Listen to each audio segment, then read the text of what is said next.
3 கொடிகளும் 3 நாள்ல கர்த்தர் உன்னை மீண்டும் உயர்த்த போறார். இன்னைக்கு கர்த்தருடைய ஆவியை சொல்றாரு, உன் தலை உயர்த்தப்படும், உன் தலை உயர்த்தப்படும், உன் தலை உயர்த்தப்படும், உன் தலை உயர்த்தப்படும். ஓ, துளிர் உண்டுனா உன் தலை உயர்வு உண்டு, உனக்கு ஒரு உயர்வு உண்டு.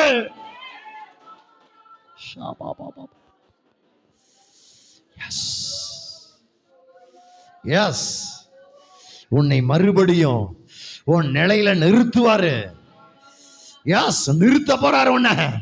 கர்த்தர் நிலை நிறுத்த போறாரு உன்னை. கர்த்தரை உன்னை நிலை நிறுத்த போறா. எஸ், உன் தலை உயர்த்தப்படும். ஓ, வாழ்க்கை துளிர்க்கிறத நான் பார்க்கிறேன். ஓ, துளிர் விடுகிறது, துளிர் விடுகிறது, துளிர் விடுகிறது, துளிர் விடுகிறது. உன் வாழ்க்கையில ஒரு துளிர் உண்டாகட்டும்.